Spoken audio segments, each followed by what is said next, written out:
Matt Lenihan, Boxing Social in association with Empire Fight Store, R Kings. Eddie, just your assessment on Dalton Smith, a very, very negative opponent, I think, from the offset. Did he do what he can? He showed a bit of frustration in there tonight. What have you made of it? Yeah, 8 out of 10. Solid. You know, I mean, Jermaine's a decent fighter, top 15 guy. He said that he broke his jaw from the uppercut in, I think, the 3rd round, and then he just tried to survive. So, you know, I think he was negative before that, to be honest with you, but he went extra negative, and it's very difficult to cut someone off when you have got someone literally running around the ring trying to survive.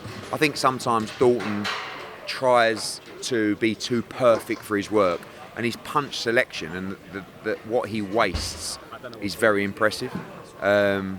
But maybe what he did in 11 and 12 he could have done slightly earlier. But listen, good to bank the 12 rounds. He's done it all now. Time to fight for the world title. Have conversations taken place with PBC about Pello, and how realistic is that does happen next? 'Cause that's the fight to make. Yes, they have, and Pello is allowed a quick voluntary, which could happen in June or July, but I wonder whether maybe after that performance they might fancy it a bit more. I mean, you saw Jerome Boots Ennis fight Stanionis recently. I truly believe the reason that Stanionis and the team took the fight is because they watched the Chudasian fight and thought, maybe he's not what we thought he was. Then they found out he was. And I think that's what would happen to Pello. But maybe that will convince them to skip the voluntary and go straight into Dalton Smith.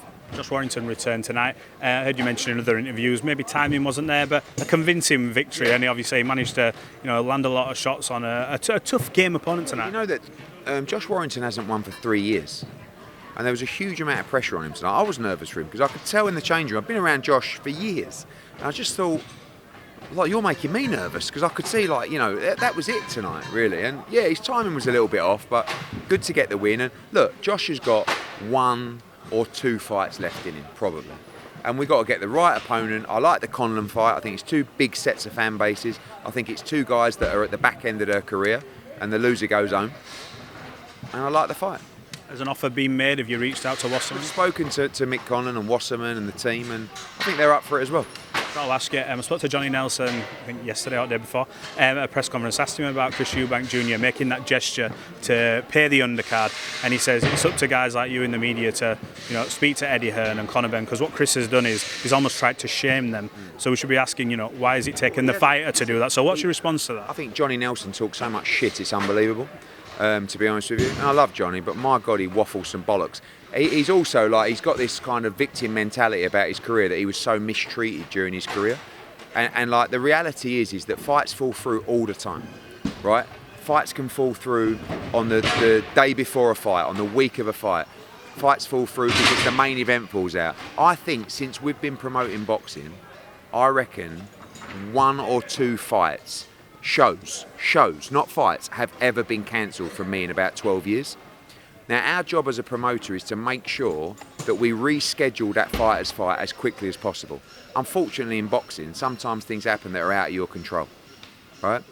Now, we rescheduled every fighter on that card to fight. And by the way, I want to say one thing. It's a good thing that Eubank done, right? Any time that a fighter gets money, I'm happy. But you have to understand one thing. A lot of people make great gestures.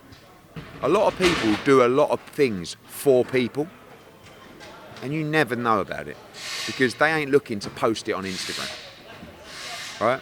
This was what it was, which is a publicity stunt, but at the same time we can't really talk negatively about it because the fighter's got paid. So good for him, and I'm glad he did it. But the reality is, and I won't talk about what people have done, but there's other people that are involved in this fight that have done things recently, the kind of gestures that they just would not put across social media. And You're talking about yourself? No, not me. I mean, listen, we do a lot of work for people, charities, but that's something close to our heart. I'm talking about fighters that do things for fighters, that do things for past fighters, current fighters, fighters that have had tough situations, and they don't post it on Instagram. But listen, very good, and yes, Johnny Nelson, waved the flag and all that sort of stuff. Check our track record of taking care of fighters. Pay them on time, respect them at all times, don't fuck around, don't lie, and we make sure they're taken care of. Sometimes things happen that are out of your control.